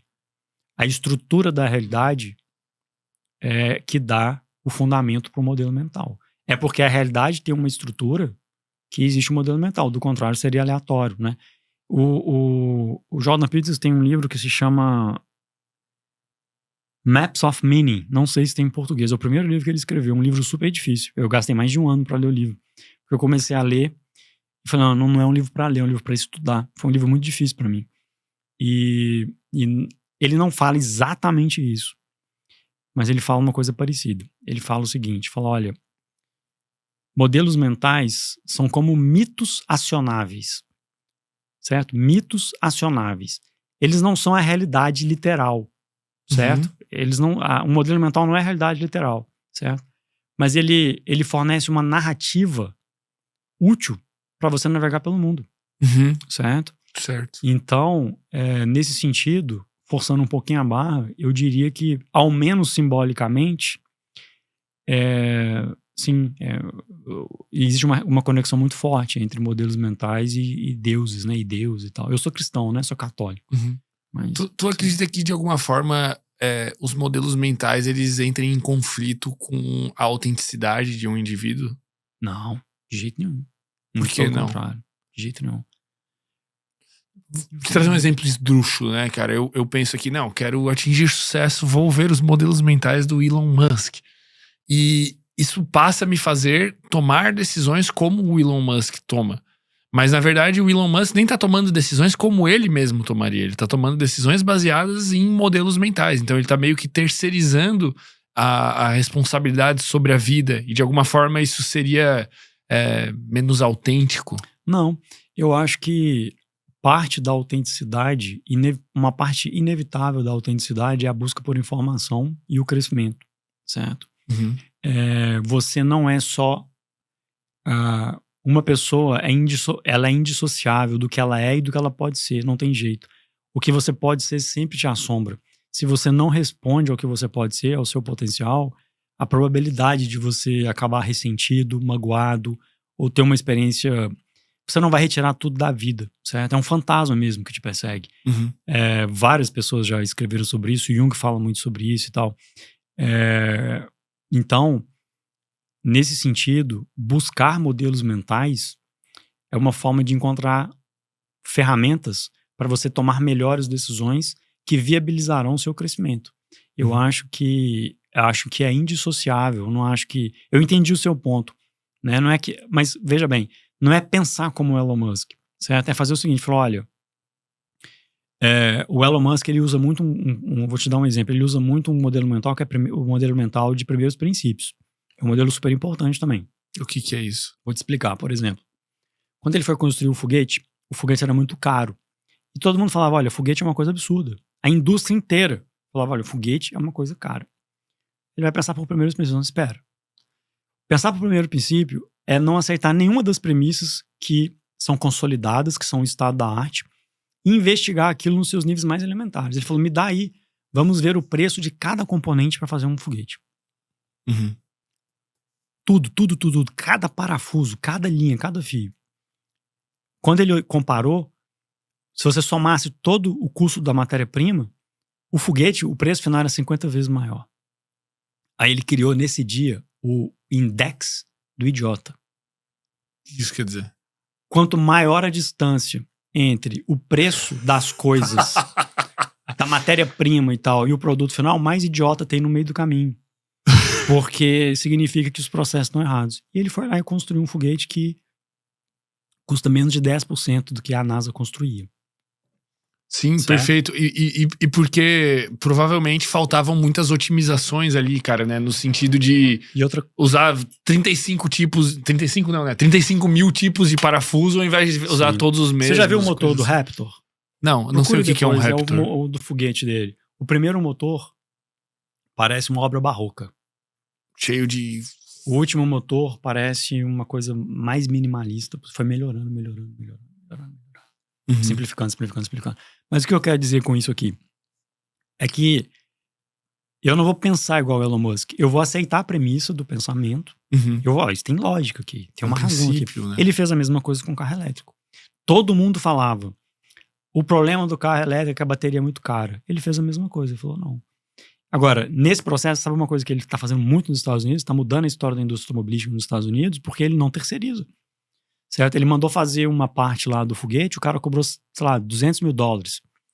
Ele falou, cara, isso é basicamente a porta de uma garagem. O engenheiro dele custou $800, certo? Só porque era para um foguete, o cara... Então, ele voltou a produzir quase tudo. Ele terceiriza o mínimo possível. Entendi. Porque ele controla o custo, a qualidade e tal. Isso baseado nesse princípio. Sim. Tu acredita que pra conseguir, vamos dizer assim, implementar um modelo mental na própria vida, o que é necessário? Atenção, esforço, é simples? Sabe o que é o mais importante do modelo mental? O que você acha? Que é o mais importante de um modelo mental? Conhecê-lo muito bem. A premissa. A premissa. É você acreditar, é você entender que existe uma sabedoria acumulada, que as pessoas já testaram, que o mundo não começou com você, certo? E é você entender que a realidade tem uma estrutura. Entender que a realidade tem uma estrutura é o mesmo que dizer que o jogo tem regras. E essa regra é pública. Ela não está escondida. Ela é pública, certo? Então, uma vez que você admite essas duas coisas, o caminho está aberto para você. Concorda ou não? Eu concordo com o nível de conhecimento atual que eu tenho, mas talvez se eu explorasse mais a fundo eu discordasse em algum momento. Que resposta é essa, né, cara? É uma resposta excelente, só porque você usou um modelo mental sem saber. Sério. O Tversky, que é o coautor do Kahneman, ele fala o tempo todo, a melhor forma de você começar a qualquer tipo de análise, de resposta e tal, é assim, olha, por hora. Concordo. Por hora. Porque você não sabe, de fato, certo? Tem ponto cego, tem quanto... você não sabe do que não sabe. Sim, né? Eu tenho pouquíssimas informações a respeito desse assunto para saber se eu Isso concordo. te protege, porque a nossa tendência é ir all-in, né? Sim. Você... é isso aqui. E vai, e na verdade tem um monte de coisa de fora, um monte de ponto cego. E na verdade isso causa muitos problemas, né? Também até enviesamentos e compra de ideologias, né? Por tu comprar... Como é que se diz aí? Pô, não pensei em nenhuma expressão que seja educada de se dizer assim, mas tu comprar o porco todo por causa da linguiça, né? Tem várias expressões aí que acabam acontecendo, né? Sem dúvida. Então não precisa comprar a ideia toda. E desenvolver um modelo mental faz sentido de alguma forma? Sim. Porque o modelo mental, ele precisa ser desenvolvido porque ele precisa ser guardado. Certo? Você tem que ter aquele seu momento eureka e falar assim, olha, isso aqui é uma grande heurística para a vida. Certo? Então, ele pode ser desenvolvido. Ele pode ser desenvolvido... Às vezes você está lendo alguma coisa e esse texto ele não tem relação nenhuma com o modelo mental. Mas você olha, cara, isso aqui é um grande modelo mental. Por quê? Porque se eu começar a adotar as minhas estratégias e tomar as minhas decisões com base nessas informações aqui, essa informação tem capacidade preditiva.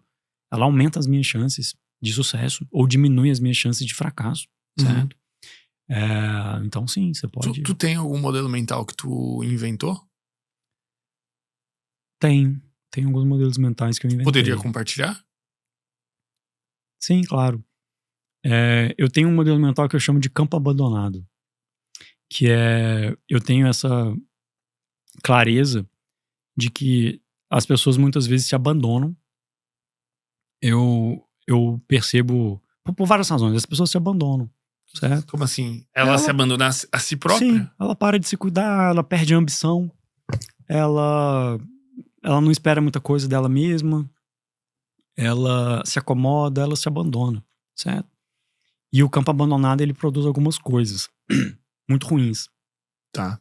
Isso deve ser comum, né? Tu mentorou várias pessoas, você deve ter percebido Uma das isso. coisas que acontece é a pessoa começa a ficar ressentida, começa a ter uma grande desordem interna, ela começa a não gostar do que é bom. Ela começa a não gostar da coisa boa. Quando ela vê a virtude, ela fica incomodada com a virtude. Isso é um processo muito comum. Então eu falo, olha, trate sua alma como terra boa. Você precisa ser cultivado, certo? Você tem que ser um papel ativo no cultivo da sua ambição, da sua estratégia de vida, enfim. Você não pode como que uma pessoa se cultiva? Como que uma pessoa para de ser um campo abandonado? O que quer dizer se cultivar?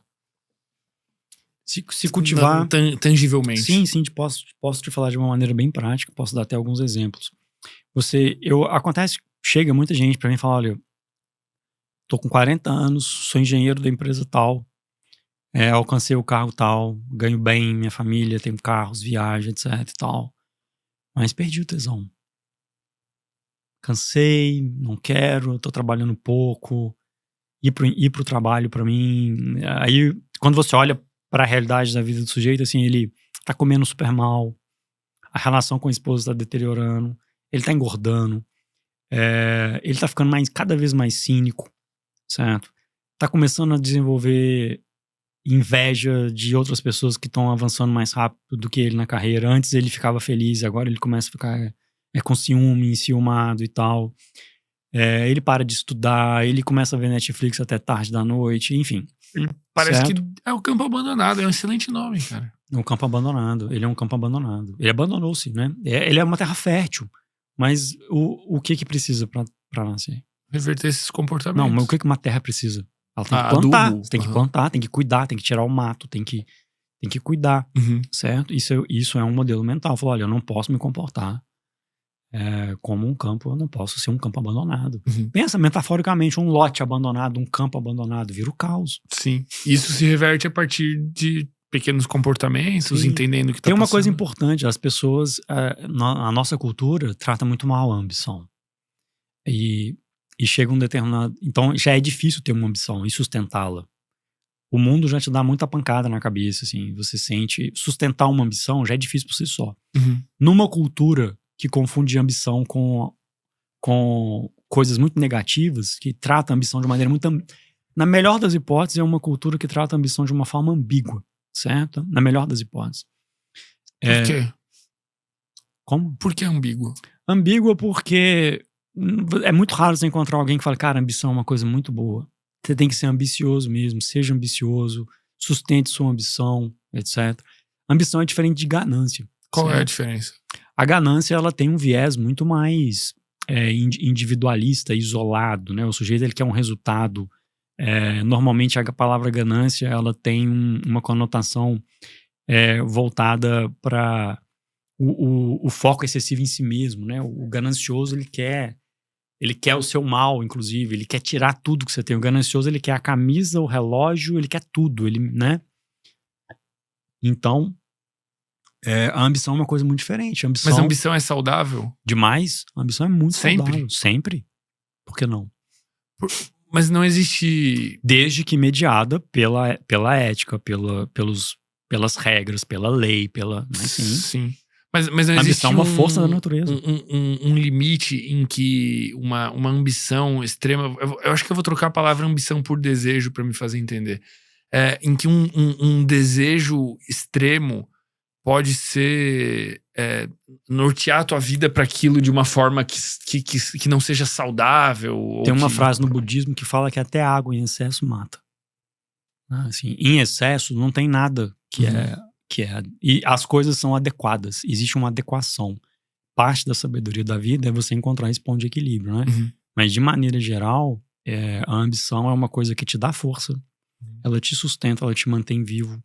Ela te rejuvenesce, certo? Mas para ter uma ambição assim, você tem que se conhecer. Você tem que ter um propósito. Que é uma espécie de motor? É um motor da vida? Não sei se é um motor da vida, mas é um grande motor. As melhores ambições, elas nunca são para você. As ambições mais fortes. Assim, por exemplo, 90 e tanto % do que eu faço na vida é para minha família, certo? Não é para mim. Essa é uma das tuas ambições. A minha ambição é progredir, sempre. Sempre progredir, crescer, melhorar. Eu tenho uma fixação com a competência. Eu acho que a ausência do seu melhor fere o mundo todo. Quando uma pessoa precisa do seu serviço, ela tem que receber o melhor, certo? É o melhor, é um pacto, né? Isso é um modelo mental também. É um modelo mental. E tu acredita que... Aprendi com o rabino Daniel Lapin. Eu não sei quem é Daniel Lapin. É um mentor que eu tive. É um rabino americano. É um senhor hoje, ele já tem 80 anos, mas ele tem vários livros publicados, ele tem um podcast semanal desde 2016. Ele mora no estado de Washington, lá nos Estados Unidos. É um cara muito interessante. Uhum. E traria essa busca por ser melhor como um mecanismo não só de melhora individual, mas como de melhora coletivo, social, Se cultural. você progride, em todos os até a aspectos. vida do seu cachorro melhora, cara. O problema aí está na definição de progresso, né? Sim, sim. Você Então, aí pode ter onde uma. tudo Sim, o conflita. progresso pode ser espiritual, por exemplo. Um monge, por exemplo. Né, o Thomas Merton, por exemplo. Você vai dizer que o Thomas Merton é um sujeito que não é ambicioso. Pô, super ambicioso, né? É um monge católico. E ambicioso no sentido de que ele queria. Ele era obcecado com o desenvolvimento espiritual, com o crescimento espiritual, com o entendimento de diversos aspectos da teologia e tal. Uhum. Sim. Mas eventualmente essa busca por progresso pode piorar o mundo se tu tem uma visão deturpada da realidade, né? Sempre. Por exemplo... Não existe limite pro mal, né?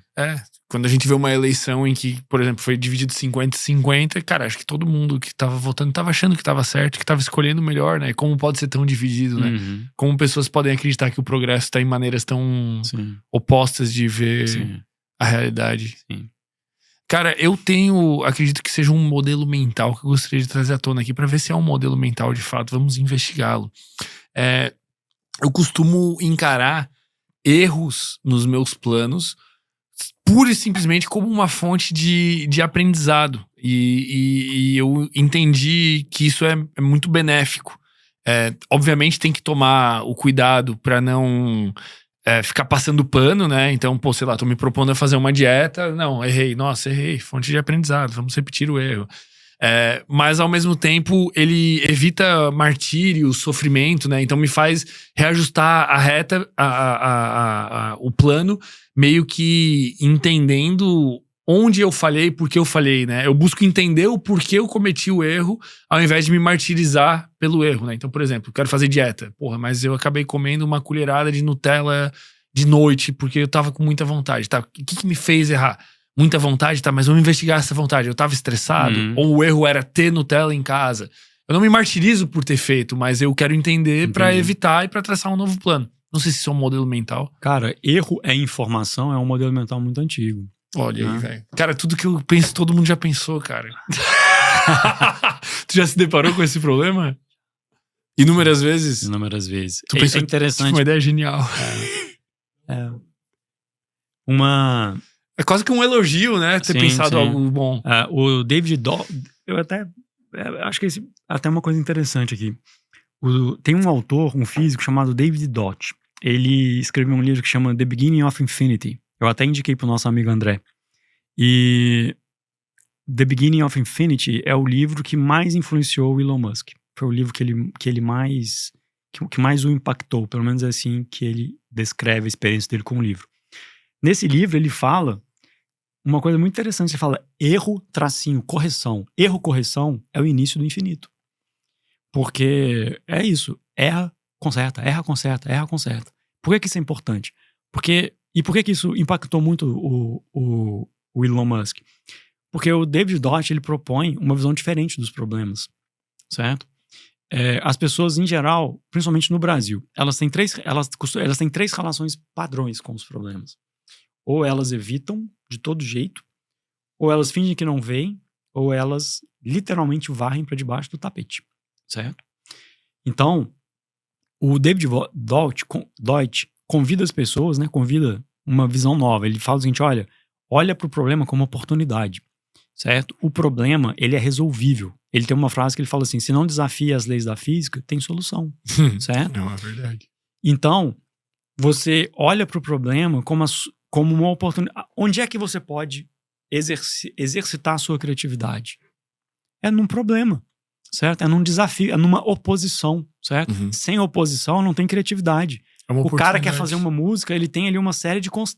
Eu ia falar em inglês. Ele tem ali uma série de limitações que ele tem que respeitar. Uma série de regras. Começa nas notas musicais, certo? O tempo da música, enfim, uma série de coisas. O tamanho da mão dele, sei lá. Tem tudo, 1 milhão de contingências. Então, você entender que todos os problemas que nós temos são solucionáveis é muito libertador. É muito libertador. É muito libertador.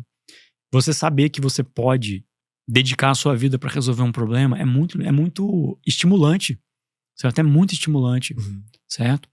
E é interessante, tem um aspecto, tem uma contraparte tem uma contraparte comportamental que é assim, a psicologia já tinha falado isso, mas eu percebo isso no meu atendimento também com os mentorados e tal.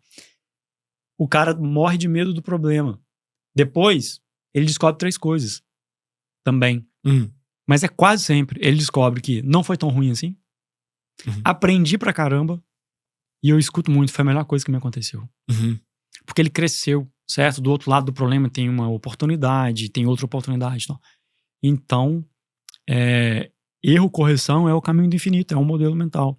O Naval gosta muito de falar de iteração, iteration, que é uma palavra que a gente usa pouco, que é diferente de repetição, né? A iteração tem essa ideia de você faz, vê o resultado, ajusta, aprende. Eu aprendi isso por causa da engenharia, né? As equações de iteração, né? Então tu pega um resultado, tu põe um resultado pra melhorar a equação. Eu acho que talvez eu tenha até extraído esse raciocínio, essa questão do erro. Pode ser. De certa forma. Erro é informação. Erra rápido, sai rápido do erro. As pessoas não... Isso é uma coisa importante. As pessoas não vão resolver o problema delas via introspecção. As pessoas ficam tentando resolver a vida via introspecção. Ela pensa, ela acha que ela vai sentar, pensar e vir com uma solução. Você tem que ir para campo, certo? E isso aqui te ajuda, te dá liberdade, te dá confiança, certo? Eu não... Às vezes o cara quer mudar de carreira, eu não sei o que fazer. Cara, você tem que testar. Entra, o cara passa 6, 7 meses pensando. Se ele tivesse testado pequeno, começado e tal, ele teria visto se era aquilo mesmo, se não era e tal. Então eu incentivo muitas as pessoas a fazerem isso. Entra rápido, sai rápido. Você entra, faz, testa. Hoje em dia as pessoas têm experimentado muito pouco. As pessoas me falam, cara, eu não sei qual é a minha vocação. Claro, foi pra escola, não praticou esporte nenhum, ou às vezes praticou um esporte, não testou nada, não aprendeu marcenaria, não testou construção civil, não aprendeu eletricidade, nada. O cara não fez nada. Ele foi pra escola, fez o vestibular, entrou na faculdade, ele nunca se testou, ele nunca foi ver o que ele gosta de fato. Eu tenho agonia desse tipo de pessoa, cara. Eu gosto de experimentar tudo. Eu acho que eu tenho uma grande abertura a novas experiências. Provavelmente você tem um traço muito grande de conscienciosidade. Isso é um traço... Você tem todas as características de ter um traço de conscienciosidade alto. Abertura para experiência, etc. Me parece uma vida quase que... Desperdiçada, né, cara? Assim, eu não conseguiria... Eu sempre falo que se eu fosse engenheiro civil, eu ia acabar pulando de um prédio, né, cara? Se eu tivesse que sentar e produzir sem ter liberdade, sem poder navegar entre diversas áreas que eu tenho muito... O que te doía mais na engenharia, que te fez abandonar? Cara, eu acho que era pouco. Pra mim, assim, não que ela não seja infinita, né? Porque tudo é infinito, como tu acabou. Tu pode escolher um problema e passar a tua vida em torno, mas ela faltava essa pluralidade, né? Dentro da engenharia civil, eu não iria conversar com uma pessoa que compreende muito bem modelos mentais e cita filósofos, ou conversar com um médico sobre hormônios. Eu tenho múltiplos interesses genuínos, assim. Eu verdadeiramente me interesso por múltiplas coisas. Tanto que antes de fazer a faculdade, eu pensava, cara, eu vou fazer engenharia porque eu gosto muito mesmo de física e matemática. Mas eu faria medicina, cara. É um tesão medicina, é um tesão biologia, meu Deus do céu. Então, a engenharia não me dá esses múltiplos interesses, né? Essa minha abertura... E você descobriu isso já durante o curso de engenharia? Eu descobri durante o curso, né? E de onde você tirou a motivação pra terminar? Pra terminar, cara, eu tava faltava 1 ano e pouco, né? Eu fui seguindo a rota. Enquanto não achava nenhum caminho, eu ia seguindo a rota. Mas eu já sabia que não ia ser, né? E aí, quando faltava 1 ano, eu comecei o podcast. 1 ano e meio pra eu me formar, eu comecei o podcast. E logo de cara ali eu percebi, nossa, cara, é isso. Gostei do negócio aqui, eu vou me dar bem. Já tinha indicativos de que seria positivo pra mim. E aí eu já faltava 1 ano só, cara. Tava na pandemia ali, era quase que... Falei, vambora, vamos terminar aqui o curso, né? Vamos pelo menos pegar o diploma, vamos ter pelo menos um plano B na gaveta, se tudo... Mas hoje em dia, acho que não seria nem meu plano B, nem o C, nem o D, nem o E, né, cara? E qual seria seu plano B? Não tem, cara. Eu acho que um bom modelo mental talvez seja não ter um plano B, cara. Tem suas vantagens. Tu dá tudo de si mesmo, né? Tu faz o negócio virar. O pessoal me fala muito que tem essa sensação quando vira pai. Sim. Tu teve essa sensação? Sim. Como é que é ser pai? É a melhor experiência que o homem pode ter é ser pai. Por quê? Porque... primeiro porque você começa a fazer parte de uma longa tradição. A paternidade, ela é, na verdade, uma longa tradição. É o seu pai, o pai do seu pai, o pai do pai do seu pai e tal. Então, num certo sentido, você toma seu lugar no mundo, assim, um lugar que é esperado pela natureza e tal. Você se sente, de fato, parte de uma longa ancestralidade, por assim dizer.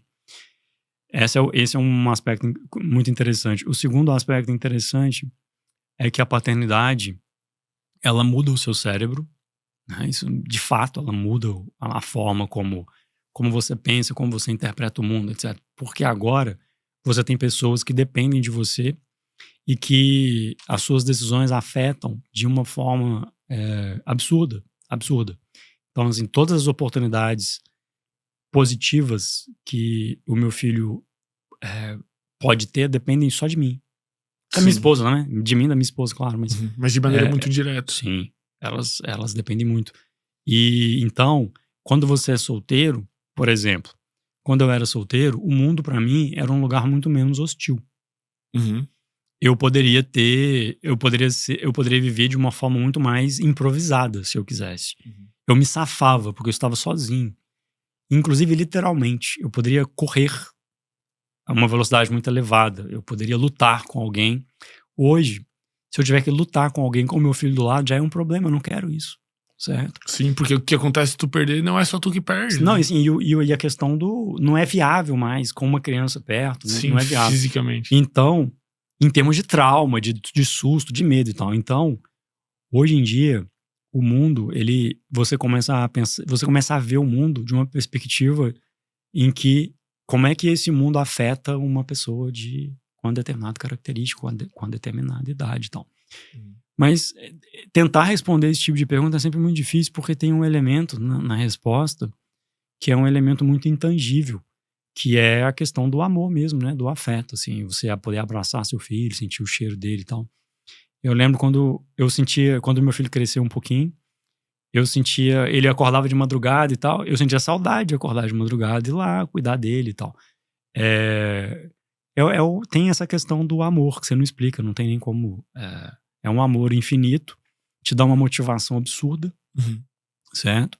Te torna uma pessoa muito mais realista.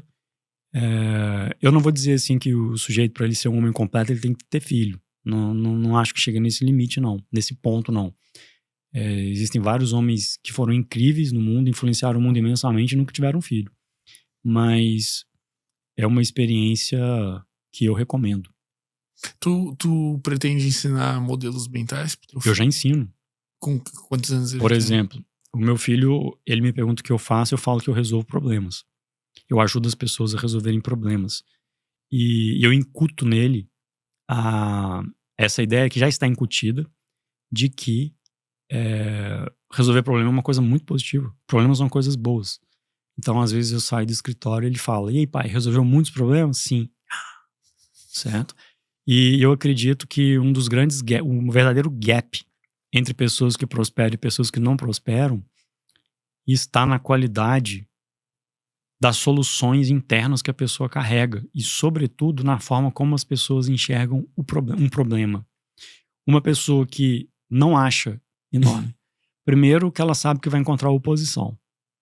Mas ela sabe que lutar com essa oposição é um esforço que dá uma satisfação imensa.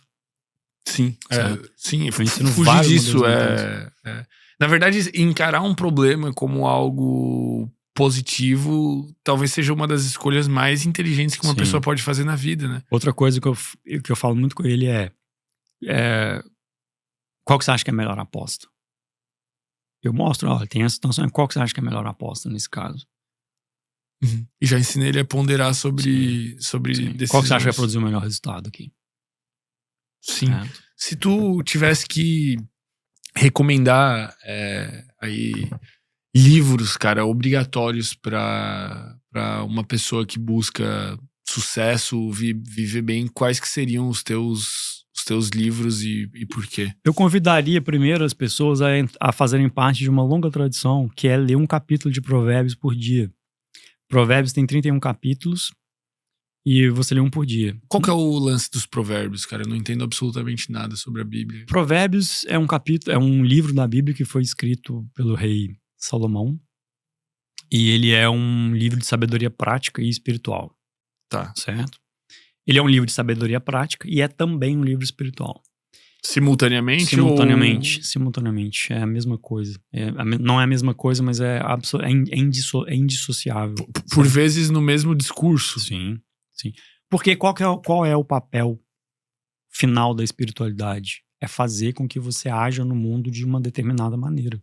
A realidade, a sua ação no mundo e a espiritualidade são indissociáveis. Uma pessoa que reza, se declara religiosa, etc., mas que não se comporta de uma determinada maneira, tem muito pouco valor. Uhum. Certo?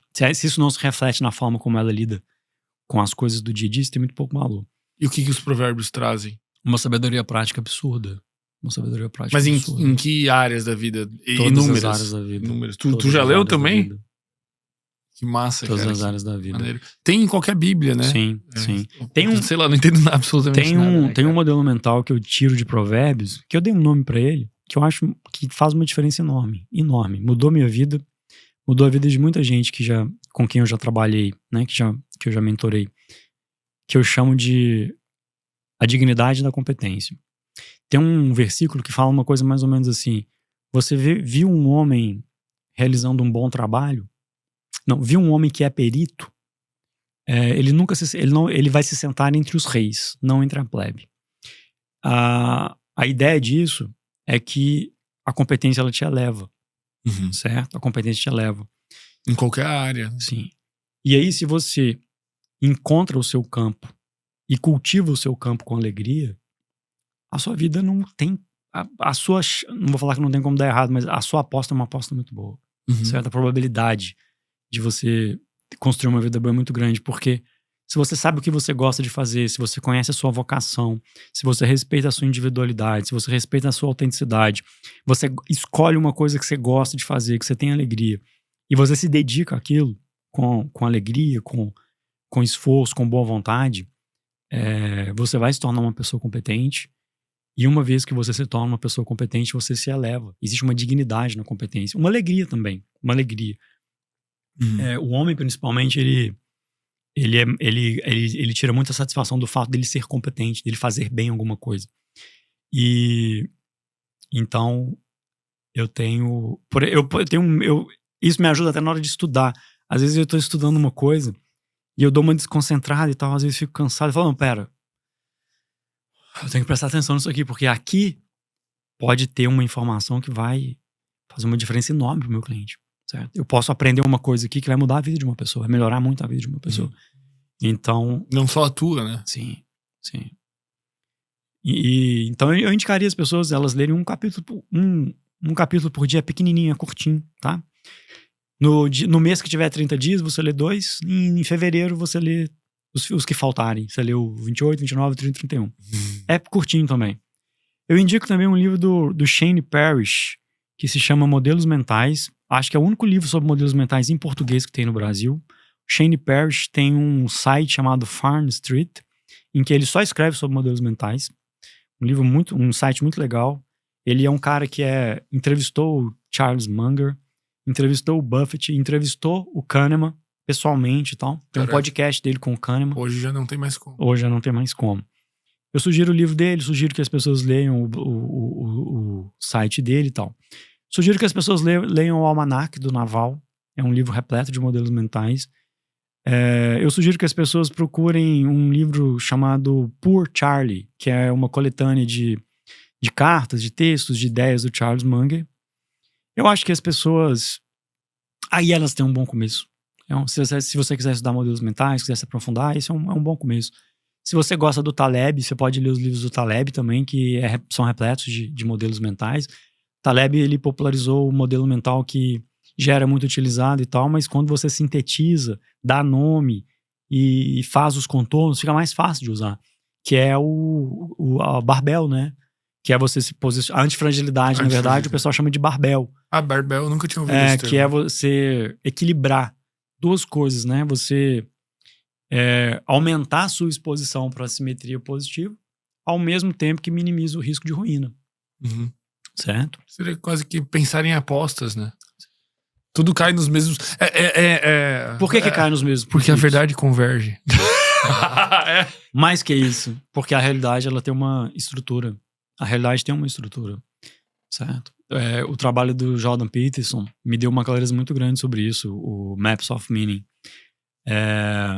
São padrões do início ao fim, e algumas pessoas descobrem esses padrões, reconhecem esses padrões, outras não.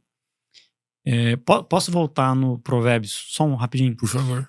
Tem um dos primeiros versículos diz o seguinte, é um modelo mental que eu uso também. O temor a Deus é o princípio da sabedoria. Eu acredito demais nisso. Porque se você acredita em Deus, você pode pensar em termos de Deus mesmo. Mas se não, você pode pensar que Deus como aquilo que é maior, a realidade, a estrutura do mundo e tal. Porque quando você acredita que... E o temor aqui não é medo, certo? É reverência, é respeito. Quando você acredita nisso, o que acontece? Quando você acredita que tem uma coisa maior do que você, o centro de gravidade inverte.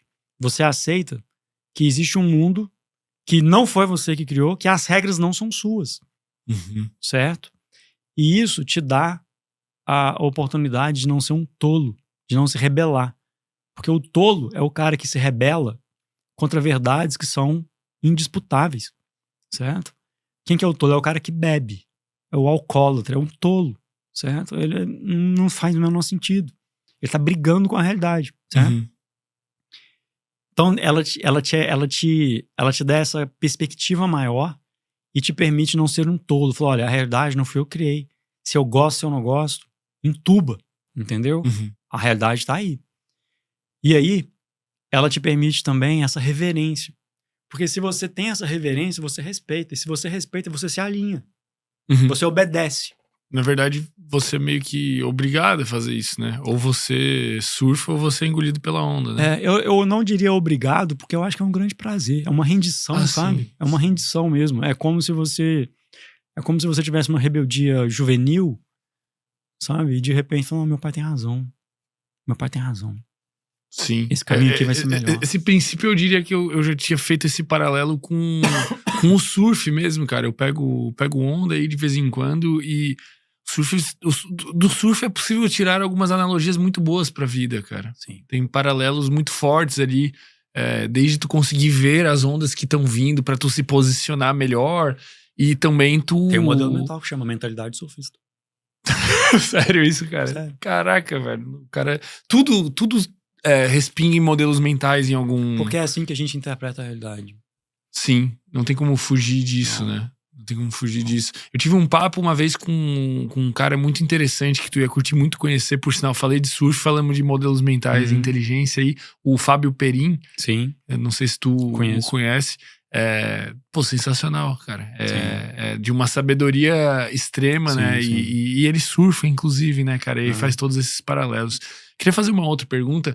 Tu acredita que estudar modelos mentais com o IA seja uma boa? Ou, por exemplo, desenvolver um agente que tem um modelo mental X e tu consultar? Olha, eu acho que você pode usar a IA para você pesquisar sobre os modelos mentais, criando prompts muito bem definidos, dando comandos para que ela busque modelos mentais bem consolidados e de pessoas que são referências, etc. O ideal é que no início, antes de se aventurar a criar seus próprios modelos mentais, você use os que já são consagrados, porque você pode cometer equívocos. Né? Pensar sozinho é muito perigoso. E uma vez que você usa esses modelos mentais que são mais consagrados, você de uma certa forma se protege. Mas você pode usar assim para estudar. Você vai conseguir, por exemplo, se você fizer um prompt bem feito e perguntar, olha, se você conseguir narrar com muita acurácia o dilema que você está enfrentando e pedir, olha, quais os modelos mentais mais consagrados me dariam bons insights aqui, ela provavelmente vai te trazer coisas muito boas. Outro dia eu fiz uma pergunta ali um pouco mais elaborada, né? Eu sempre peço pra própria IA melhorar os prompts, eu tenho até um agente Ela tende a ficar preguiçosa. Ela tende a ficar preguiçosa, né? Mas eu tenho até um agente de melhoramento de prompts ali que, funciona muito bem. Tipo, boto qualquer linha, ele faz um negócio bem feito. Perguntando o que faria no meu lugar, né? O que o ChatGPT faria no meu lugar com todo o contexto que ele tem. E, cara, eu me impressionei com a resposta. E no meu ali, como eu já andei trocando umas ideias sobre modelos mentais, ele trouxe até como sugestão. E por que você acha que ele traz coisas boas?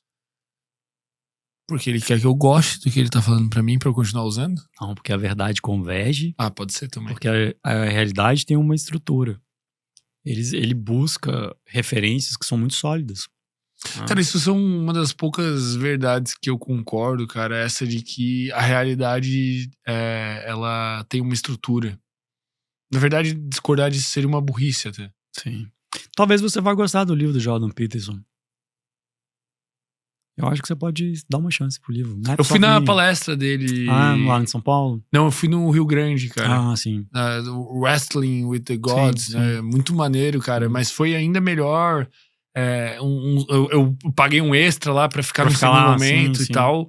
E aí ali foi muito bacana ali as perguntas da galera, assim, e vê-lo mais solto, assim. Eu vi o Jordan Peterson em 2016 no Canadá. Tu encontrou com ele? Não, eu assisti uma palestra. Tu assistiu uma palestra? Em 2016. Ele não era praticamente ninguém. Ele fazia uma série bíblica na CBS, que é uma TV pública, rádio TV canadense. Um dia eu tava voltando de ônibus, aí tava passando um pedacinho, eu achei super interessante. Aí um tempo depois, um ou 2 meses depois, eu vi um anúncio lá na escola. Jordan e tal, e fui lá no auditório e ele tava lá falando sobre Gênesis. E ele já era genial. Era. Ele ainda não tinha sido atraído, né, pra guerra cultural, por assim dizer. Mas ele era 100% ainda muito, muito influenciado ainda pelos estudos de religião, pelo Campbell, pelos estudos do Jung. E ele misturava isso com os insights que a ciência dura trazia, né? Ele era muito bem treinado, né? Fez doutorado, foi professor em Harvard e tal.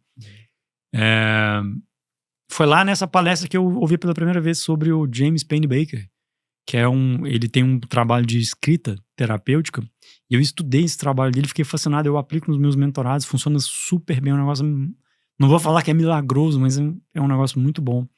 Mas eu tive assim, eu não conversei com ele, eu só fui lá, sentei, assisti. Qual que é o princípio da escrita terapêutica? O Pennebaker, ele é um psicólogo americano com todas as credenciais também, e ele fez um trabalho muito bonito, em que ele usou a escrita para medir o impacto na qualidade de vida das pessoas, sobretudo em relação a questões traumáticas na vida e tal. E ele fez... Esse estudo é interessante, que ele foi muito replicado. Você conhece o Huberman, né? Do Huberman. O Huberman fala que um dos maiores arrependimentos da vida dele foi não ter tido a oportunidade de entrevistar o James Pennebaker, que ele adora o trabalho do Pennebaker também. Ele te dá... Você faz um exercício de escrita dirigida, em que você... O que eu estava dizendo é que é um trabalho que foi replicado por outros psicólogos e o resultado foi sempre muito positivo. Você escreve faz uma pergunta dirigida, certo? E você escreve ele por 20, 30 minutos a respeito de um determinado tema, 2, 3 dias seguidos. Às vezes uma vez só, depende do exercício. O resultado terapêutico é muito, muito positivo, muito positivo. Tem vários resultados, assim, assombrosos. Por exemplo, o próprio Jordan Peterson tem um programa chamado Self-Authoring Program. É até barato. Hoje tá, tipo, sei lá, $90. Em que ele, antes de criar esse programa, partindo do trabalho do Pennebaker, ele fez um estudo, um teste em alunos de nível médio e de nível superior. Em uma universidade, as pessoas que sentaram e escreveram de por que elas estavam ali na universidade e por que elas gostariam de ter uma boa experiência naquela universidade, aprenderem bastante e depois conseguirem um emprego. E as pessoas sentaram e escreveram sobre isso por 40 minutos. E um grupo controle, com características socioeconômicas e de idade muito parecida, simplesmente fez uma redação. Eles compararam essas pessoas no final do curso, certo? A taxa de evasão das pessoas que fizeram a escrita diminuiu 30%. Por causa de 30 a 40 minutos de escrita. Traz uma clareza, uma tangibilidade. Sim, porque o mais importante para o trauma, para a cura do trauma ou para a cura de diversas coisas, é o sentido. É você ter uma narrativa consistente. E ali a pessoa tinha a condição de dar uma consistência para aquela trajetória dela. Ela pegava a história dela lá de trás, vinha e ela chegou na universidade. E de certa forma, acredito que delimitar ideias que às vezes estão confusas, né? Sim. A sensação que eu tenho, às vezes, quando eu escrevo é justamente isso, de que, sabe, tem um pensamento aqui rodando em algum lugar e ele incomoda um monte, mas por que tu não botou uma roupa nele ali? Dar nome e especificar são as melhores respostas para qualquer tipo de ansiedade.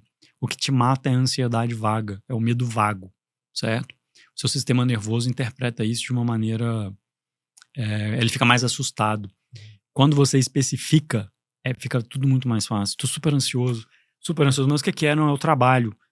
Mas tudo bem, é o trabalho. Mas o que é no trabalho que tá te dizendo? Eu tenho uma apresentação amanhã e tal, tá? Você já fez a apresentação já?